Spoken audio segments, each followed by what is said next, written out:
കഴിഞ്ഞ 5.5 പതിറ്റാണ്ടിലധികമായി രണ്ട് ദ്രാവിഡ പാർട്ടികൾ മാറി മാറി ഭരിക്കുന്ന തമിഴകം. DMKയും അണ്ണാ DMKയും 25 വർഷത്തിലധികം DMK ഭരിച്ചു. 30 വർഷത്തിൽ കൂടുതൽ AIDMKയുടെ ഭരണമായിരുന്നു സംസ്ഥാനത്ത്.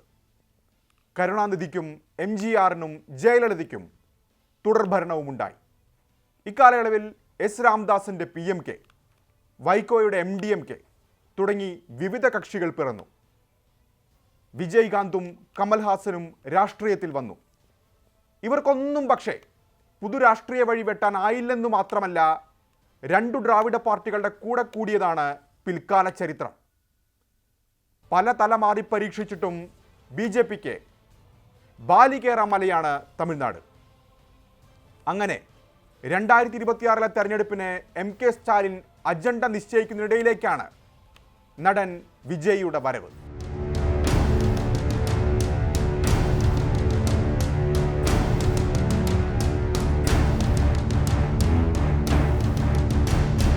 തമിഴ് വെട്രിക്കഴകം, അതാണ് വിജയുടെ രാഷ്ട്രീയ പാർട്ടി. വെട്രി എന്നാൽ വിജയം. സിനിമയിൽ വെന്നിക്കൊടി പാറിച്ച വിജയ് രാഷ്ട്രീയത്തിൽ വിജയ വഴി വെട്ടാൻ ഒരുങ്ങുകയാണ്. ലക്ഷ്യം അടുത്ത വർഷം നടക്കാനിരിക്കുന്ന നിയമസഭാ തെരഞ്ഞെടുപ്പ്. 2024 ഫെബ്രുവരിയിൽ പിറവികൊണ്ട TVKയുടെ 2 സംസ്ഥാന സമ്മേളനങ്ങൾ കഴിഞ്ഞു. ഇപ്പോൾ സംസ്ഥാന പര്യടനത്തിൽ. ഇതിലെല്ലാം വിജയ് ആവർത്തിച്ചു പറഞ്ഞ മുദ്രാവാക്യമുണ്ട്: ചരിത്രം ആവർത്തിക്കുമെന്ന്.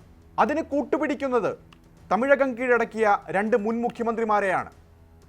1967 കോൺഗ്രസിനെ തൂത്തെറിഞ്ഞ് അധികാരത്തിലേറിയ DMK സ്ഥാപകൻ CN അണ്ണാദുരയെയും 1977 മുതൽ മരിക്കുവോളം DMKയെ അധികാരത്തിൽ നിന്ന് മാറ്റി നിർത്തിയ MGRനെയും.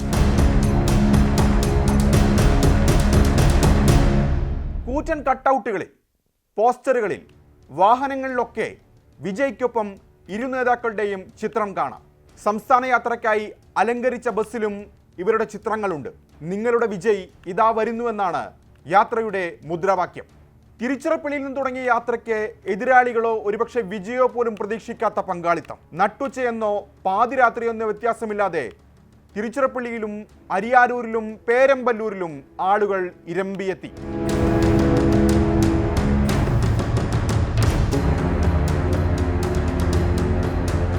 ഇതുപോലെ സ്വന്തമായി രാഷ്ട്രീയ പാർട്ടി രൂപീകരിച്ച് സംസ്ഥാന പര്യടനം നടത്തി 9 മാസത്തിനുള്ളിൽ നടന്ന നിയമസഭാ തെരഞ്ഞെടുപ്പിൽ അധികാരം പിടിച്ച മറ്റൊരു നേതാവുണ്ട്. വിജയ് ഇപ്പോൾ നടത്തുന്ന യാത്രയ്ക്ക്, അതിന് ലഭിക്കുന്ന സ്വീകാര്യതയ്ക്ക് ഇനി പറയാൻ പോകുന്ന രാഷ്ട്രീയ യാത്രയുമായി ചില സമാനതകളുണ്ട്. അതും ഇതുപോലെ ഒരു സൂപ്പർ സ്റ്റാറിൻ്റെ യാത്രയായിരുന്നു. നന്ദമുരി താരക രാമറാവു എന്ന NTRൻ്റെ.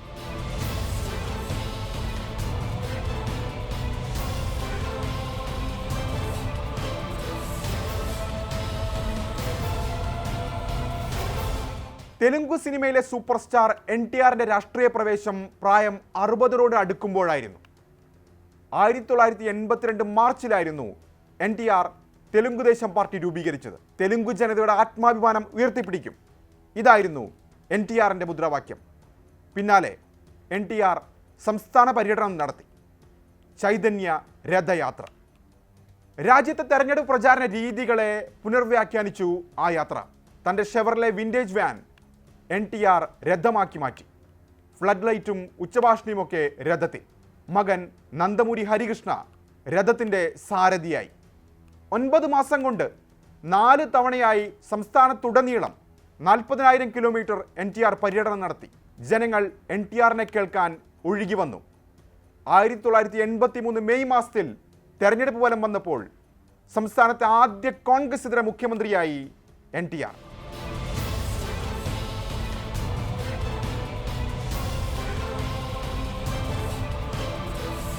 വിജയ് ഇപ്പോൾ നടത്തുന്ന യാത്ര ഡിസംബർ 20 വരെയാണ്. അതും ശനിയാഴ്ചകളിൽ മാത്രം. യാത്രയ്ക്ക് ശേഷം വിജയ് തുടർ പരിപാടി പ്രഖ്യാപിച്ചിട്ടില്ല. ഇപ്പോൾ ആൾക്കൂട്ടം ഒഴുകി വരുന്നുണ്ടെങ്കിലും അത് വോട്ടാകുമോ എന്ന് ഉറപ്പിക്കാറായിട്ടില്ല. മുൻപ് DMK വിട്ട് MDMK രൂപീകരിച്ച വൈക്കോയും രാഷ്ട്രീയ പാർട്ടി പ്രഖ്യാപിച്ച നാളുകളിൽ വിജയ്കാന്തുമൊക്കെ ഓളം തീർത്തിരുന്നെങ്കിലും അതിനൊന്നും സ്ഥിരതയുണ്ടായില്ല. കേഡർ പാർട്ടികളാണ് ഭരണകക്ഷിയായ DMKയും പ്രതിപക്ഷമായ AIDMKയും. നിശ്ചിത ശതമാനം വോട്ട് ബാങ്കുള്ളവർ. സ്റ്റാലിന് കീഴിൽ DMK ശക്തമാണ്.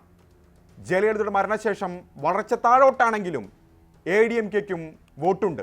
ഈ വോട്ട് ബാങ്കുകളിൽ എത്രമാത്രം വിള്ളൽ വീഴ്ത്താൻ ആകുമെന്നതിനെ ആശ്രയിച്ചായിരിക്കും വിജയുടെ വിജയം. വിജയ് ഗെയിം ചേഞ്ചർ ആകുമോ? അതറിയാൻ ഇനിയും കാത്തിരിക്കാം.